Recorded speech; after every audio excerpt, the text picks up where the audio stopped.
Ya, kita lanjut. Akhirnya saya harus melanjutkan ya dengan melakukan riset pendalaman ilmu dari sudut pandang yang berbeda ya. Bagi saya sesuatu perbedaan itu memang memiliki resiko daripada hingga beratus-ratus tahun ya hidup dalam kehinaan, kebutaan, dan terkubur dari kesadarannya sebagai insan yang sempurna ya. Jadi rendah akhlaknya, minim pengetahuannya tentang kisah-kisah di dalam Al-Quran yang menjadi pertanyaan ya jika kejadian alam semesta pun sudah dijelaskan baik di Al-Quran dan hadis dan kitab sebelumnya, lalu para nabi dan rasul pun mentajalikan dirinya sebagai utusan yang paling mulia pada saat itu, dijuluki Rob semesta alam atau Tuhan semesta alam yang akan menjadi benturan paradigma ya, pola pikir yang selama ini menjadi dogma yang memahami terlalu cepat gitu untuk menguasainya. Jadi bahasanya adalah eh, dijadikan agama itu sebagai landasan untuk saling bermusuhan gitu ya. Jadi perbedaan itu tuh dianggap sesuatu yang biasa padahal di dalam Al-Qur'an pun dalam memandang perbedaan ya, perselisihan, permusuhan itu salah satu yang dilarang perintahnya ya gitu. Jadi paling tidak apabila Tuhan pun mati, kadang-kadang bertanya seperti itu, kemana kita akan kembali gitu kan, dan menemukan kehidupan yang hakiki. Itulah penting dari setiap penjelasan dan kisah-kisah Al-Quran, memahami konteks bahasa, baik dalam percakapan maupun perumpamaan yang diulang-ulang, supaya kita tuh berpikir, dari mana asal-usul nama Tuhan itu sendiri ya. Dan nanti akan berbenturan nih kalau misalkan Tuhan yang adalah manusia, bagaimana kita bisa hidup bangkit. Nah, makanya harus tahu gitu. Karena semua kajian-kajian ilmu ruh juga kan sudah dijelaskan di dalam Al-Quran dan hadis. Dan Rasulullah sendiri yang menjawab itu. Gitu ya. Makanya harus paham gitu. Kenapa bisa sampai seperti itu berarti ada sesuatu yang tidak dipahami secara mendalam ya. Nah, sedangkan kalimat tauhid itu sendiri memiliki tiada Tuhan selain Allah ya. Artinya tiada akan dahulu Tuhan selain Allah ya. Jadi bahasanya itu kenapa Tuhan itu mensifati Allah. Nanti kita baru paham kajiannya di ma'rifat gitu ya. Jadi kalau Tuhan itu eh, dalam pengertian di sini seperti wujudnya kah ya? Allah itu sifatnya kah? Atau Allah itu terpisah atau di dalam jasad itu sendiri sebagai rahasia. Makanya di sini perlu pemahaman yang lebih dalam gitu ya. Makna ini adalah rahasia ya, sir. Ya, bukan sekedar ucapan, tetapi mampu menerapkan esensi kehidupan sebagai relasi jembatan kuatnya iman dari perbuatan kita ya. Untuk mengamalkan sebuah ajaran atau agama itu sendiri sebagai pedoman hidup gitu ya. Berpegang teguh dan menjaga tali persatuan persaudaraan dari perbedaan keyakinan gitu ya. Proses yang sudah saya lakukan metode ilmiah dalam menimba ilmu Al-Quran diantaranya itu memahami ajaran tauhid dari sifat tentang ketuhanan yang Maha Esa ya. Nanti ada kajian kenapa di kajian tasawuf ini erat kaitannya dengan Nusantara yang hilang ya dari sejarahnya ya. Kenapa menempatkan filsafat Pancasila pada pertama itu adalah ketuhanan yang Maha Esa. Nah, tiga hal yang sudah saya kaji dalam meneliti dan riset ilmu Al-Quran dan hadis, ada satu yang belum memang saya bahas ya, yaitu tentang arti dan bahasa Tuhan itu sendiri, di mana manusia dalam ketidaksadaran dapat saling membunuh mengatasnamakan Tuhan dan agama yang telah terkubur ribuan tahun manusia saling menuhankan agama. Padahal dahulu ya adanya agama itu untuk menghancurkan berhala-hala gitu. Tapi kalau sekarang itu lebih pada agama itu menjadikan berhala. Nah, inilah yang jadinya kita ini terbentuk satu keyakinan yang memang diajarkan turun-temurun, tapi sebenarnya dahulu tidak seperti itu. Nah, ya, jadi agama yang sebenarnya adalah salah satu pengajaran ya serta pengamalan hidup menjadi lebih baik ya. Jadi kita sudah membahas kausalitas sebab dan akibat tentang penciptaan kejadian alam semesta ya yang pernah saya bahas tentang sirut asror. Jadi memang sudah jelas semuanya baik di Al-Quran hadis maupun di kitab sebelumnya pun eh, ternyata di balik itu ada rahasia di mana tajali itu adalah pada pemahaman sisi kisah-kisah dan pemahaman bahasa ya. Jadi memang Al-Quran itu sebagai kisah-kisah kita itu untuk berpikir ya. Dan pemahaman dan penjelasan hadis dan kitab sebelumnya. Nah, yang kedua kita sudah membahas tajalli Nabi Muhammad sebagai utusan yang paling mulia ya, yang memiliki maha suci, maha tinggi, yang memiliki ars ya, kerajaan, langit dan bumi ya sebagai raja. Nah, terus memiliki asma, yaitu nama-nama terbaik. Jadi 99 yang saya sebelumnya sudah jelaskan berbagai kitab pun Isa pun mengatakan gitu bahwa dialah Allah yang memiliki ya nama-nama terbaik. Nah, di kitab sebelumnya pun sudah saya jelaskan. Ya, makanya disebut dengan Rob semesta alam karena meliputi ilmu segala sesuatu. Nah, ini perlu ada pemahaman lebih dalam kisah-kisah Al-Quran dan hadis tentang Rob, ya, Tuhan dan pemahaman bahasa. Ya. Jadi arti Tuhan dan ajaran tauhid ya. Jadi harus paham di kedua itu. Setelah kita memahami tajalli Nabi Muhammad SAW dan kausalitas sebab akibat kejadian alam semesta ya, yang rahasia Sirul Asror tentang penciptaan ya, berdasarkan kisah-kisah di dalam Al-Quran. Nah, yang perlu dipahami adalah arti roh gitu, atau Tuhan itu sendiri ya. Pasti akan berpikir, akan berbenturan. Kalau Tuhan itu mati, bagaimana kita akan dibangkitkan kan begitu. Nah, tapi bukan apa namanya, jangan menguasai itu sepenggal sepenggal gitu. Makanya saya itu menulis itu pun nggak sepenggal sepenggal, akan terus saya lanjutkan sampai ditemukannya kebenaran ya, di mana kebenaran itu mutlak gitu, nyata. Dimana kesadaran manusia sekarang tuh lebih kepada pemahaman mainstream, menjadikan agama olok-olokan dan menjadikan arus ikut-ikutan tanpa mengetahui perjalanan Nabi dan Rasul pada kisah-kisahnya. Ya. Amalan, pengajarannya, peringatan di masa lalu, dan akan terjadi sekarang dan terulang lagi dan kemudian biar kita tuh sebenarnya sadar gitu ya.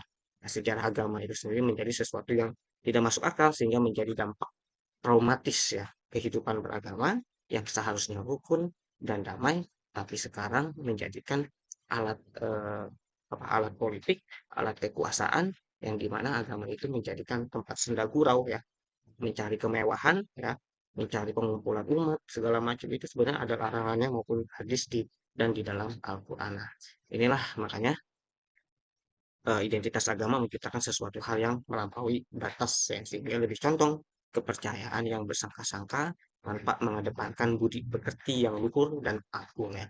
Dahulu diciptakan agama adalah sebuah pengajaran cinta kasih, pengajaran ilmu pengetahuan, dan peringatan yang memberikan motivasi dan semboyan ya. Kalau di leluhur kita itu bilangnya ingarso sung tulodo ya, artinya menjadi pemimpin harus mampu memberikan suri tauladan. Ing Madio membangun Karso, artinya seseorang di tengah kesibukannya harus juga mampu membangkitkan atau menggugah semangat. Untuk Wuri Handayani, seseorang harus memberi dorongan moral dan semangat kerja dari belakangnya. Jadi sebenarnya ajaran di dalam Al-Quran pun tidak lepas dari kehendak. Kehendak itu adalah arso, gitu kalau orang Jawa. Nah kalau rasa itu tentang kolbu, ya itu selalu makanya apakah mereka mempunyai hati, mempunyai akal. Nah, akal ini terkait dengan kalau di Jawa itu namanya cipto, jadi menciptakan. Jadi jangan sampai lupa, itu kamu tuh harusnya bisa belajar dari apa yang mereka buat, gitu ya. Nah sekarang kan jadi tertinggal, makanya di situ kenapa di Al-Quran itu sendiri tentang kehendak ya, karso, Roso, ya, hati, kolbu, dan cipta. Ya, jadi akal. Nah, disitulah tiga itulah yang seharusnya kita pahami konsepnya. Ya, di mana di ajaran kita gitu ya, di leluhur kita pun lebih dahulu mengajarkan itu. Gitu. Atau memang seperti itu Al-Quran pun memang sudah sejaman atau bagaimana nanti kita teliti gitu ya. Kita lanjutkan tentang pemahaman Rob atau Tuhan, ajaran Tauhid dalam sudut pandang kisah-kisah di dalam Al-Quran dan hadis ya. Yang kedua adalah antropolinguistik ya, sejarah bahasa dan budaya. Nah, makanya di surat Yusuf ayat 111 pun mengatakan sungguh pada kisah mereka benar-benar terdapat pelajaran bagi orang-orang yang berakal sehat ya. Al-Quran bukanlah cerita yang dibuat-buat ya, atau dongeng-dongengan bukan gitu. Melainkan merupakan pembenar ya kitab-kitab. Nah, sini kan takwil kitab yang dibuat manusia atau kitab suci lainnya yang sebelumnya gitu. Harus dikaji lebih dalam karena pengertian kitab adalah buku yang ditulis ya ataupun eh, kitab sebelumnya itu ya memang kitab Taurat, Injil, dan Zabur ya. Jadi harus paham takwil itu tidak bisa dimaknai sebagai kitab-kitab sebelumnya itu apa gitu. Jadi harus paham dulu dari kisah-kisahnya yang memperinci segala sesuatu sebagai petunjuk dan rahmat bagi kaum yang beriman ya. Berangkat dari kisah Nabi Yusuf alaihissalam di mana kisah-kisah Nabi Yusuf dengan pertemuan Tuhannya saat Nabi Yusuf dikisahkan sedang bermain-main. Jadi pahami surat Yusuf ayat 12 ya. Jadi saya nggak surat Yusuf kan ini panjang, tapi saya ngambil penggalan. Penggalan inilah sebenarnya intisari dari surat Yusuf itu sendiri ya. Nanti kita pelajari semua eh, pengajaran dan pedomannya gitu apa saja sih sebenarnya dari Al-Quran itu ya biar kita itu paham sadar bahwasannya ini udah banyak Al-Quran ini tidak diterapkan pada kehidupan sehari-hari ya. Di mana Nabi Yakub alaihissalam mengatakan ya, dia berkata, ini bapaknya, sesungguhnya kepergian kamu bersama dia yang sangat menyedihkanku dan aku khawatir dia dimakan serigala sedang kamu lengah darinya ya. Yusuf ayat 13. Jadi ini tentang perjalanan Nabi dan Rasul, tentang Nabi Yakub bapaknya, Yusuf anak.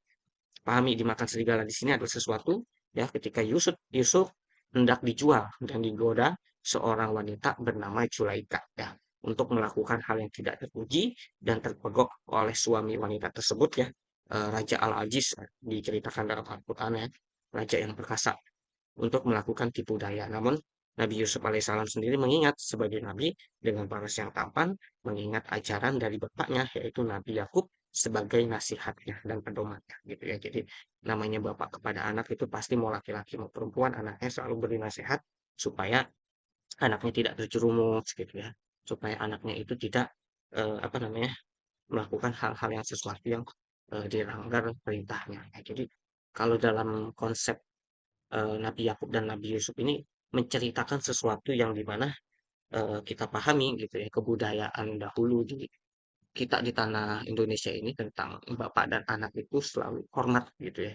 Kalau sekarang kan agak berbeda anak kita gitu ya. Mungkin tergantung bapaknya juga sih. Nah, jadi nanti pahami kisah-kisah tersebut pada surat Yusuf hingga keseluruhan ayatnya sebanyak 111 ayat. Nah, itulah penting mengenal kisah Nabi Yusuf di mana ada makna ya terkandung daripada ajarannya sebagai pedoman hidup yang terdahulu dan terkemudian sebagai pengajaran dan peringatan agar manusia tidak terjerumus satu kisah perjalanan Nabi dan Rasul. Jadi ada cerita di mana kisah-kisah itu nyata ya, bukan dongengan gitu. Namun pemahamannya dalam memahami bahasanya memang tinggi. Jadi bahasanya itu seperti apa namanya, syair, tapi ya ini cerita-cerita yang memang asli gitu. Memang dipercantik bahasanya, jadi makanya akan sulit bagi orang yang memahami ya. Jadi poin terpenting di sini adalah di mana Nabi Yusuf sendiri berdialog ya dengan mengenal Tuhannya. Jadi pernah saya bahas mempelajari kisah di mana setiap kejadian ayat itu turun karena ada asbabun nuzulnya ya, kejadian ya, yang dikisahkan dan dialog yaitu timbal balik komunikasi dua arah. Artinya ada yang mengatakan dan ada yang menjawab ya. Perhatikan kisah-kisahnya. Jadi dalam dialog Nabi Yusuf saat digoda dan difitnah hingga masuk penjara telah dikisahkan ya. Jadi supaya paham apa itu Rob atau Tuhan sehingga kita tidak dibutakan ketika berpikir pada kisah-kisah yang terdahulu ya. Ini surat Al-A'raf ayat 107. Demikianlah perumpamaan orang-orang yang mendustakan ayat-ayat kami ya. Maka ceritakanlah kisah-kisah itu agar mereka berpikir ya. Jadi memang bahasa Al-Quran itu seperti itu. Kita membaca itu seperti diri kita sendiri dan menceritakan kepada orang lain. Ya, kamu perhatikan aja kalimat-kalimatnya selalu seperti itu. Makanya di surat An-Najm pun wahyu yang diwahyukan. Ya, jadi pahami tunjuk yang ditunjukkan. Jadi itu terus berulang-ulang yang perumpamaan-perumpamaan itu ya. Nah, di surat 32 Yusuf ayat 32 ya. Jadi istrinya Al-Aziz ya, namanya Zulaikha ya. Dia berkata, itulah orang yang menyebabkan kamu mencela ya. Aku karena kepadanya dan sungguh aku telah menggoda untuk menundukkan dirinya tetapi dia menolak. Jika dia tidak melakukan apa yang aku perintahkan kepadanya, niscaya dia akan dipenjarakan dan dia akan menjadi orang yang hina. Ya, jadi ini cerita tentang eh, ada 5 dalam dialog ya. Raja sebagai suami Zulaikha, Zulaikha itu sendiri, kemudian dua pemuda yang apa namanya, yang menjerat Nabi Yusuf dan satu adalah Nabi Yusuf itu sendiri. Nah, dalam lima orang dialog inilah yang kita akan ambil ya. Nah, pahami di sini setiap ada yang mengatakan pasti ada lawan yang menjawab. Makanya kalau kisah-kisah itu sebenarnya seperti kita mempelajari satu buku novel lah. Jadi kalau saya menulis gitu ya tentang kehidupan saya bertemu teman-teman saya itu selalu ada dialog. Jadi kejadian ya. Jadi ada yang menjawab. Nah, makanya di situ penting mempelajari kisah-kisah itu tidak jauh dari buku-buku apa namanya, kisah kehidupan. Jadi menceritakan apa yang pernah dialami di masa lalu. Jadi harus paham kalimat itu. Nah, sama halnya kita berbicara ada yang menjawab. Nah, sehingga paham nih tidak mungkin seorang nabi dan rasul mengatakan atau memohon doa sesuatu yang tidak tahu kepada siapa dia memohon. Itu harus paham. Doa itu kan hakikatnya memohon, meminta ya. Sama maknanya. Ya, dalam bahasa umum Arab dan bahasa umum di seluruh dunia pun sama. Doa itu memohon, meminta kepada yang mengatakan ketika Nabi Yusuf ada ancaman pada dirinya. Nah, berikut ilustrasi percakapan antara istri Al-Aziz dan seorang suaminya, ya, suami Zulaikha, seorang raja, Nabi Yusuf dan kedua pemuda yang menjual Nabi Yusuf kepada eh, janda, sebutnya kalau Zulaikha itu. Nah, di sini Ya, jadi pernah dijadikan janda Zulaikha itu kalau nggak salah hingga sampai dinikahkan dengan Nabi Yusuf ya. Dikisahkannya sih seperti itu. Jadi ada pemahaman tafsir seperti itu. Tapi paling tidak poinnya saya bukan ke arah sana, tapi lebih kepada pengajarannya dan mengenal Tuhan ya gitu. Jadi ilustrasi kejadian dan timbal balik ya kedua komunikasi percakapan mengenal Tuhan, ya, di mana kisah-kisah Nabi Yusuf supaya kita tidak kasyaf ya. Jadi masih apa namanya? Masih tertutup ya. Jadi kalau misalkan bahasa kita tuh masih terhijab lah, masih terhalang gitu ya. Bukan hijab apa namanya, cadar seperti itu, tapi masih terhalang dalam kesadaran. Jadi di sini saya ada poin-pointernya ya. Jadi maka ketika dia ya suami perempuan itu melihat baju gamisnya Nabi Yusuf terkoyak di bagian belakang. Dia berkata, ya ini rajanya. Ya. Sesungguhnya ini adalah tipu dayamu. Tipu dayamu benar-benar hebat. Jadi pada saat itu suaminya Zulaikha mengatakan ini sengaja dibuat bahwasannya gamis bajunya ya, gamis itu baju. Itu terkoyak seolah-olah Nabi Yusuf itu merasa dijolimi gitu ya. Jadi merasa berpikirnya Nabi Yusuf ini salah satu sengaja membuat itu supaya tidak tercemar nama baiknya gitu ya. Jadi bahasanya playing victim lah gitu ya. Tapi pada dasarnya Nabi Yusuf ini tidak melakukan sesuatu yang dilanggar di surat Yusuf ayat 2. Maka ditanya di surat Yusuf ayat 29-nya, wahai Yusuf, lupakanlah ini, ya, dan mohonlah ampunan atas dosamu, karena engkau termasuk orang yang bersalah. Ya. Mohonlah itu kan doa, meminta ya, ampunan. Jadi minta maaf lah atas kesalahanmu, dosamu. Karena engkau termasuk orang yang bersalah. Jadi siapa yang mengatakan? Raja, suaminya Zulaikha. Nah, dia istri Al-Aziz berkata, ya, itulah orangnya yang menyebabkan kamu mencela aku. Jadi ini ada fitnah nih, karena kepadanya dan sungguh aku telah menggoda untuk menundukkan dirinya, tetapi dia menolak. Jika dia tidak melakukan apa yang aku perintahkan kepadanya, niscaya dia akan dipenjarakan dan dia akan menjadi orang yang hina ya. Yusuf ayat 32. Ini ada dialog ya. Jadi di mana eh, yang merah ini adalah suami Zulaikha, sang raja. Ini dua orang pemuda membawa Nabi Yusuf. Makanya di sini ini Zulaikha, ini ilustrasi, ini Nabi Yusuf. Jadi diurutkan ayatnya dan kisahnya. Kemudian di surat Yusuf ayat kata, wahai Tuhanku, ya, penjarakanlah, ya, jadi penjara lebih aku sukai ya, daripada memenuhi ajakan mereka. Ya. Jadi pahami di sini. Kola Rabbis sitlu ahabbu ilayya mimma yas'unani ilaih. Ya, jadi dia berkata, wahai Tuhanku. Nah, dari urutan 28, 29, 29 ya. Terus kemudian ini kan panjang 111 ayat. Kemudian 32. Kemudian 33. Ya. Jadi Nabi Yusuf ini memohon minta maafnya kepada saya. Nah, logika kisah-kisah ya berarti dia memohon dan meminta maaf dari raja, ya, suaminya Zulaikha. Nah, makanya disitulah akhirnya dia menjawab, wahai Tuhanku, penjara lebih aku sukai daripada memenuhi ajakan mereka. Jika aku tidak engkau hindarkan dari tipu daya mereka, niscaya aku akan cenderung untuk ya memenuhi keinginan mereka dan tentu aku termasuk orang yang bodoh. Ya. Jadi surat Yusuf ayat 33 pahami Robi. Jadi kenapa eh, raja di sini meminta apa namanya kamu tuh mohon minta maaf sama saya gitu ampunan atas dosamu ini karena istri saya gitu kan. Nabi Yusuf menjawab berarti kan di sini dia sudah melihat secara kasat kisah-kisah seharusnya kamu bisa paham dari sini berarti kan Tuhanku itu siapa ya raja dari istrinya ya suaminya Zulaikha itu loh makanya harus paham di sini lah dia suruh minta maaf ya dijawab sama dia Robi jadi paham di sini oke. Nah, kalau sudah paham lanjutkan ya. Ketika suami Zulaikha memerintahkan mohon ampunan, ya, di mana dia untuk meminta maaf, nah, pada surat 33 inilah jawabannya. Jadi kesimpulan dari dialog inilah sebenarnya artinya Yusuf menjawab kepada siapa? Yaitu kepada suami Zulaikha yang lebih tua daripadanya seorang Raja Al-Aziz. Ya. Jadi tidak mungkin disuruh minta ampunan atau minta maaf, malah meminta maaf pada yang lain. Ya. Ini secara kasat mata. Ya, artinya dari kisah-kisah pun Nabi Yusuf menjawab Robbi, berarti Rob. Berarti siapa? Ketika suaminya minta ya, Nabi Yusuf sendiri yang langsung memohon kepada sang raja. Paham maksud saya di sini. Kemudian di surat 33 pun ya artinya di mana Nabi Yusuf meminta ampunan atau maaf kepada suami Zulaikha dengan menjawab serta membela diri. Ya. Makanya sini ada pembelaan diri dia gitu ya. Jika aku tidak engkau hindarkan dari tipu daya mereka, niscaya aku akan cenderung memenuhi keinginan mereka dan tentu aku termasuk orang-orang bodoh ya. Jadi sebenarnya raja ini sebenarnya nguji keimanannya juga gitu ya. Pengen tahu seberapa kuatkah Nabi Yusuf diuji sebagai seorang nabi ya. Makanya dari ujung kisah-kisah ini Nabi Yusuf itu terbebaskan dari penjara dan dia diberikan satu jabatan tentang perbendaharaan ya. Bahasanya itu kalau di kita mah Menteri Keuangan gitu ya. Jadi kejujurannya sudah ada ya. Dengan wajah tampan dan kejujurannya sudah ada. Nah, dalam bahasa Rob ya atau Tuhan, Rob ya tadi kita sudah bahas kisah-kisahnya. Di mana surat Yusuf ayat 23 itu sendiri ya, artinya di mana Nabi Yusuf meminta ampunan atau maaf pada suami Zulaikha dengan menjawab serta membela diri dalam bahasa Rob atau Tuhan ya. Rob di mana pada surat Yusuf pun ayat 23 itu ada ya.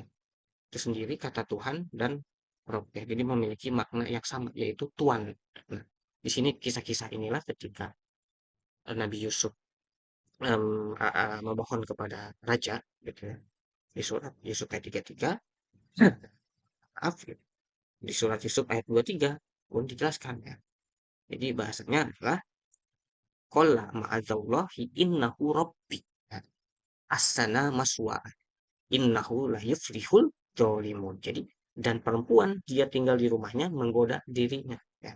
Jadi Nabi Yusuf digoda dan dia menutup pintu-pintu lalu berkata, marilah mendekat. Nah ini kisah awalnya Zulaikha kepadaku. Yusuf berkata, aku berlindung kepada Allah, sungguh tuanku. Coba dibaca, tuanku telah memperlakukan aku dengan baik. Sesungguhnya orang yang jolim itu tidak akan beruntung. Surat Yusuf ayat 23. Apa di sini? Ya, makanya baca di sini. Ya. Sungguh innahu rabbi. Sungguh tuanku. Nah, jadi kan paham. Jadi tuanku. Ya. Dari kisah-kisah ini akhirnya kalian harus paham. Al-Quran itu tidak salah. Yang salah itu yang memahaminya. Ya, Tuhan itu seperti apa secara kasaf ya. Di mana kasaf adalah tersibatnya tirai gaib atau rahasia hasil orang yang tersibak penglihatannya dari tirai gaib atau sifat ketuhanannya. Secara gaib itu sendiri adalah tidak dapat ditangkap oleh akal ya untuk memahaminya. Ya, karena makanya di dalam Al-Quran itu jangan terlalu cepat menguasainya. Ya, jadi biar tahu itu, biar terlihat kisah-kisah aja. Oh iya, ini dari bahasa Rob, Rob dari kisah-kisahnya kok ada Tuhan dan tidak mengetahui tentang pengetahuan Tuhan itu sendiri. Jadi, hanya di surat Yusuf ayat 3 pun sebelumnya, kami menceritakan kepadamu Muhammad dan takwil bagi yang baik. Jadi kisah tentang menceritakan tentang kisah yang paling baik ya dengan mewahyukan Al-Quran ini kepada. Dan sesungguhnya engkau sebelum itu termasuk orang yang tidak mengetahui apa itu, yaitu Tuhan yang sedang kita bahas ini. Nah, lanjutan studi ilmiah tentang Al-Quran dan hadis kisah-kisah dan pemaknaan bahasa tentang pemaknaan Rob atau Tuhan ya. Makanya di surat Yusuf ayat 41 pun dijelaskan gitu. Ini ada bahasa Tuhan lagi dalam terjemahan. Nanti kita bahas ya. Ini salah terjemahnya atau memang redaksinya. Kalau dari kisah-kisah ya nggak salah. Karena Nabi Yusuf pun memohon dan meminta maaf langsung kepada yang bertanya. Ya, dia langsung menjawab. Makanya paham dalam kisah-kisah itu ada dialog gitu ya. Jadi salah seorang di surat Yusuf ayat 1, wahai kedua penghuni penjara surga, wahai kedua penghuni penjara ya, salah seorang di antara kamu akan bertugas menyediakan minuman khamr bagi tuannya. Nih, ini tuannya, perhatikan. Jadi dari mana ada bahasa tuan lagi? Disinilah kita pahami ya dalam apa kisah-kisahnya. Ya sohiba. Jadi pada kedua penghuni penjaranya seperti sahabat lah karena posisinya di dalam penjara. Ya sahibayis sijni ya amma ahadu kumma fayashfi robbahu. Nah, sini ada robbahu khamra. Jadi khamr. Nah, jadi salah seorang di antara kamu akan bertugas menyediakan minuman khamr bagi tuannya ya. Jadi ada bahasa robbahu kepada siapa? Ya, kata pengganti tuannya ini laki-laki atau perempuan. Kalau hu untuk laki-laki, robbahi untuk perempuan. Jadi apa adalah robbaha, robbahu ya, robbahi, robbika. Nah, pemaknaan-pemaknaan itu pun harus paham. Jadi adapun yang seorang lagi dia akan disalib. Lalu burung memakan sebagian kepalanya telah terjawab perkara yang kamu tanyakan kepada. Jadi pada saat ini Yusuf itu sedang berbicara tuh kedua pemudanya masuk sama-sama masuk penjara bertiga. Jadi dia bilang akan ada salah satu yang akan disalib. Jadi ibaratnya akan dihukum karena kamu sudah menebarkan fitnah kepada aku. Kalau bahasa kita komunikasi seperti itu. Nah, ternyata Robbahu disinilah banyak kalimat Tuhan juga yang menjawab metode ilmiah dari mana asal Tuhan itu sendiri dimaknai sebagai Bapa, tuan-tuan, nyonya-nyonya. Jadi kalau bahasa Arab tuh eh, robbahu, robbaha gitu kan. Jadi paham sih tuan-tuan dan nyonya-nyonya. Di sinilah lain lanjutannya ayatnya di mana Nabi Yusuf mampu menjawab pertanyaan sang raja ya tentang 7 sapi betina yang gemuk, 7 sapi betina yang kurus-kurus dan 7 kulit gandum atau biji yang hidup. Dia menanyakan tabir mimpi sang raja kepada Nabi Yusuf ya yang bisa menjawab. Nah, inilah di mana Nabi Yusuf itu sendiri akhirnya dibebaskan karena kepandaiannya juga dan kejujurannya dan serta dia difitnah. Makanya di sini di surat Yusuf ayat 42 ya. Dan dia Yusuf berkata kepada orang yang diketahuinya akan selamat di antara mereka berdua ya. Terangkanlah kepadaku kepada Tuhan. Ada lagi redaksi di ayat 42 Tuhan. Dari mana? Nah, disinilah kita baca wa qala lil ladzi dhanna annahu najim min humat kuruni inda rabbika. Nah, paham ya? Min humat kuruni inda rabbika. Jadi bahasanya adalah terangkanlah keadaanku kepada Tuhanmu. Ada lagi. Rabbika, Rabbahu, Rabbaha ya. Maka setan menjadikan dia lupa untuk menerangkan kepada tuannya. Ada lagi. Nah, di sini Robbahi, Robbihi ya. Jadi fa'an syahus sayutonu dzikra Rabbihi. Nah, dia lupa untuk menerangkan kepada tuannya ya, karena dia Yusuf tetap dalam penjara berapa tahun lamanya ya. Yusuf ayat 2. Makna pemahaman surat Yusuf 42 adalah di mana Nabi Yusuf mengatakan kepada dua pemuda tersebut kepada tuanmu ya Rabbika, di mana Yusuf ya Nabi Yusuf mengatakan untuk menjelaskan fitnah selama Nabi Yusuf di penjara untuk menerangkan kejadian yang sebenarnya. Jadi di sini ada sebuah Rabbihi ya lebih kepada perempuan ya. Jadi menjelaskan kepada dua pemuda itu gitu ya. Karena pada saat itu Zulaikha yang memang istri salah satu raja. Jadi ibaratnya rob bahu dan rob bihi ya. Jadi untuk perempuan ratu atau permaisuri ya, kata pengganti. Nah, sedangkan kata rob bahu ya sebagai kata pengganti laki-laki ya raja atau pangeran. Nah, jadi paham ya rob Tuhan di dalam kisah-kisah ini sebenarnya ada makna yang memang kenapa di surat awal ya supaya kita itu menceritakan ya, supaya kita tuh mengetahui sebuah rahasia gitu ya. Nah, biar paham, kita lanjutkan. Nah, kajian ilmiah ini tentu atas dasar penelitian di mana kata Tuhan baik berdasarkan Al-Quran dan hadis pada kisah-kisah dibuktikan dengan beragam bahasa di dunia ya. Baik suku, bahasa, dan warna kulit ya. Di mana kejadian alam semesta pun telah disampaikan dalam penjelasan Al-Quran dan hadis ya. Serta tajali Nabi Muhammad SAW itu sendiri sebagai bukti kebenaran hakikat. Perhatikan ayat-ayat yang sering saya tulis dan diulang-ulang supaya memahami. Jadi kita sudah mempelajari kisah-kisahnya dari sisi bahasa ya. Robbihi, Robbahu, Robbika ya sama-sama Rob nih di sini.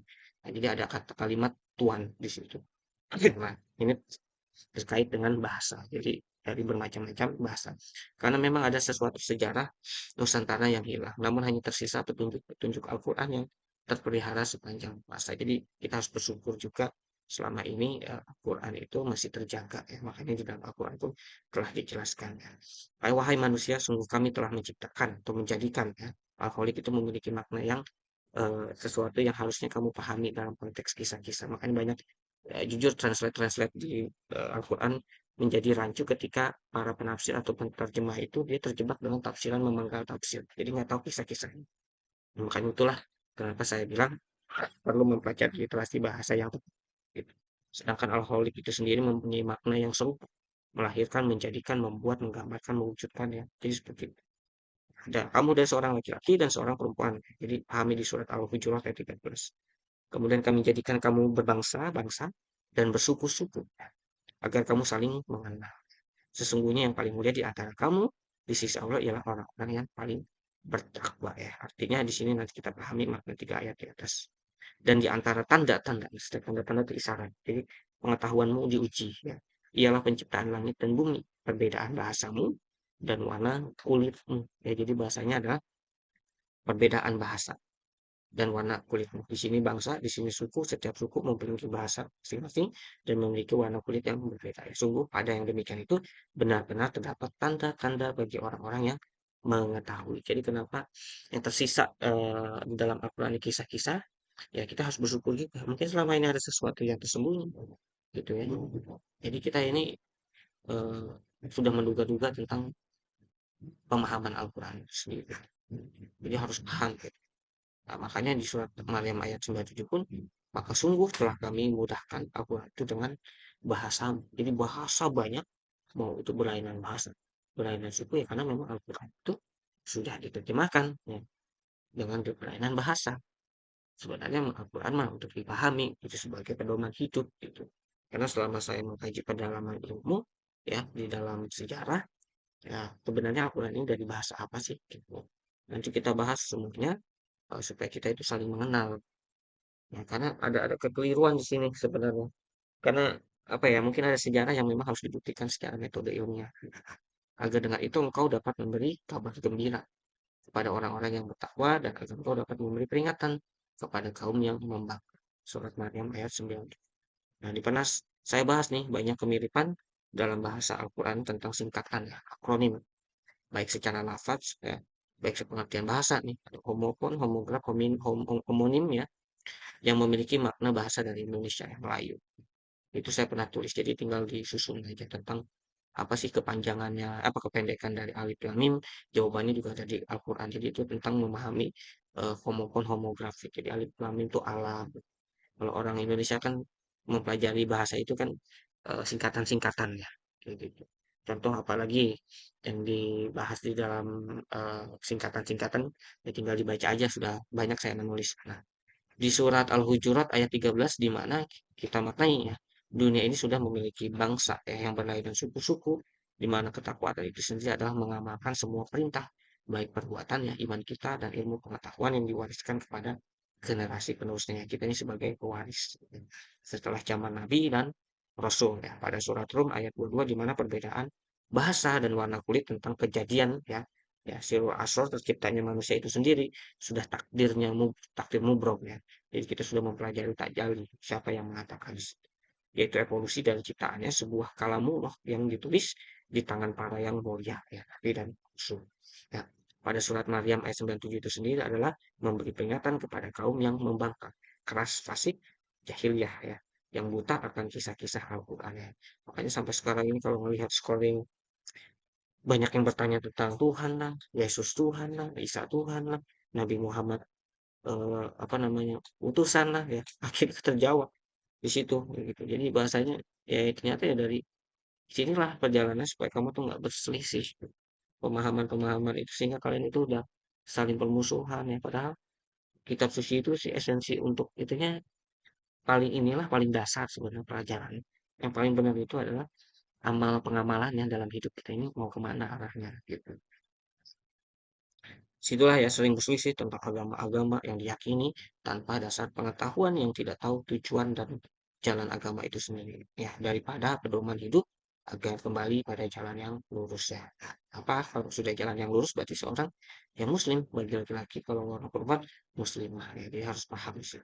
Dari sekian banyak suku di dunia, dari masing-masing bangsa, lebih dari 5.000 suku. Ya, di dunia ini 5.000 suku, lebih dari 190 negara yang tersebar itu. Ternyata kata Tuhan, ketika saya meneliti, itu berasal dari suku Melayu juga Indonesia. Ya, inilah jika bakal saya meneliti ada sesuatu sejarah yang hilang, Al-Quran dan hadis dan kitab sebelumnya, ini korelasi kok lebih banyak kepada negeri kita. Gitu. Ini ada sejarah. Nah, makanya situlah kita tuh mempelajari kisah-kisah. Tuh ya. Tuhan bahasa Indonesia. Indonesia punya suku berapa? Banyak. Tuhan dari bahasa Melayu. Ini maknanya nih. Jadi setiap bangsa itu mempunyai banyak suku. Setiap suku mempunyai berlainan bahasa. Makanya disebut tanda-tanda bagi orang yang mengetahui gitu. Ya. Bahasa Inggris Lord, Ibrani Semit El atau Elohim gitu. Dalam percakapan bahasa Arab umum sendiri nih ya. Makanya kalian kan banyak belajar dari ustadz-ustadz yang dari Arab gitu ya. Masa dia nggak mengerti dalam percakapan bahasa, ya kan? Makanya sini saya sajikan juga gitu. Dalam bahasa Arab umum sendiri kata Rob Tuhan, ya, biasa digunakan tuan, majikan ya kepada seorang raja atau permaisuri sebagai kata pengganti tadi. Robbahu ya Robbihi, Robbika. Nah, dalam sebuah penamaan panggilan. Contoh ya, contoh Jakunta la tamlikul immalah ya wa anna a'lamu robba amalin jayid ya. Jadi bahasanya percakapan bahasa umum Arab nih kalau orang ngomong gitu ya. Jika Anda tidak memiliki pekerjaan, saya tahu majikan ya, tuan yang baik nih, robba. Saya tahu majikan yang baik. Ya. Jangan-jangan selama ini kita ini di dogma atau bagaimana sih? Ya, coba tanyakan kepada guru kalian yang lulusan-lulusan Arab yang pintar bahasa Arab. Masa dalam percakapan bahasa umum nggak ngerti? Robba, robbahu, robbihi, robbika di dalam Al-Quran aja seperti itu. Nah, jadi paham ya. Hanya sinilah sebagai tanda-tanda orang yang mengetahui. Ternyata ketika saya meriset, kata Tuhan berasal dari bahasa Melayu. Yang artinya juga Tuhan. Ya. Dari kisah-kisahnya pun ada Robbahu, Robbihi, Robbika. Dari percakapan bahasa Arab pun secara umum, majikan Tuhan seorang raja atau kata pengganti. Ya, kepada Tuannya. Nah, makanya jadi paham ya, tersusun semua dalam kisah-kisah, pengertian bahasa, percakapan, pun jadi paham.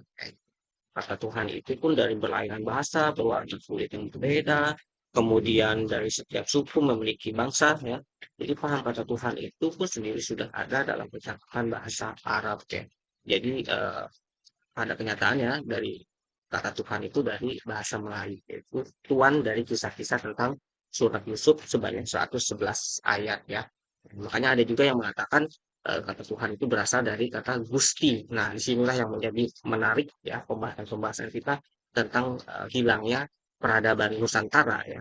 Nanti kita bahas semuanya secara turun-temurun. Paling tidak kita mendapat petunjuk kenapa yang tersisa itu hanya kisah-kisahnya gitu ya. Berarti ada kitab-kitab yang memang hilang pada saat itu tentang penjelasan-penjelasan daripada kisah-kisah itu sendiri. Nah, sini dalam hadis yang terdahulu dan akan terjadi terkemudian ya. Makanya Al-Quran pun bahasanya begitu, berulang-ulang. Sebenarnya sama aja dalam hadis pun, jika kita tafsirkan ya lebih banyak kisah-kisah ya, dan banyak di riwayat-riwayat itu kan kisah-kisah juga. Makanya terulang, terulang, dan terus terulang gitu. Nah, sebenarnya ada di mana ketika manusia masih terhalang kasyaf, ya. Jadi tidak melihat Tuhannya seperti mayat hidup, yaitu kubur kita ini selama ini pemahaman-pemahaman sehingga kita ini berselisih ya. Jadi yang seharusnya jadi pedoman hidup, pelajaran sesuatu yang nyata, sesuatu yang gaib, itu semuanya ada tanpa ada yang diluputkan di dalam Al-Quran maupun hadis ya.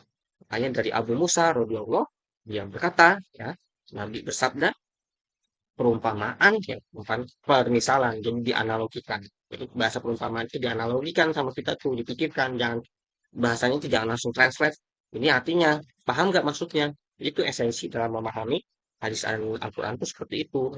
Perumpamaan orang yang mengingat Tuhannya berzikir dengan orang yang tidak mengingat Tuhannya seperti orang yang hidup dengan yang mati.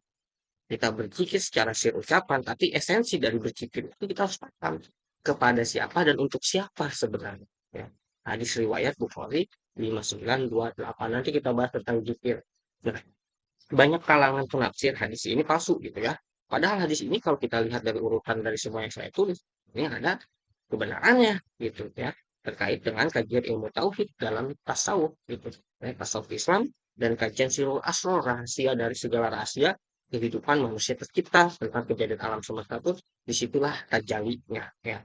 Sedangkan seluruh rangkaian yang saya tulis tidak lain mengungkap rahasia yang belum dipahami sepanjang peradaban Islam itu sendiri awal pertama dalam mengajarkan tauhid ya.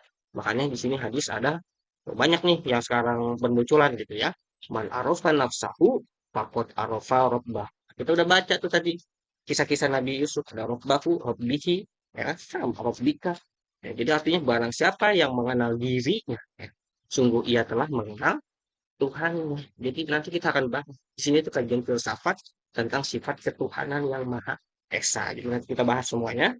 Dari sinilah saya mengkaji dan meneliti ajaran Islam tentang ketauhidan ya dengan korelasi Pancasila yaitu ketuhanan ya yang maha esa ya. Penelitian inilah yang saya mulai sebagai dasar landasan filsafat dan nilai sejarah mendukung Nusantara sebagai ajaran monoteisme ya yang mengenal Tuhannya secara menunggal dalam peleburan semesta yang memberikan kontribusi perkembangan dan kemajuan yang cepat dalam peradaban Nusantara yang dahulu yang hilang yang sekarang kita tidak mengenalnya ya. Sehingga banyak mempelajari Islam hanya sebatas luar, tidak memahami esensi kehidupan yang sebenarnya pada penerapan kitab fikih itu sendiri dalam beragama untuk sebagai budi pekerti yang luhur dan menjadi makhluk yang berkesadaran ya.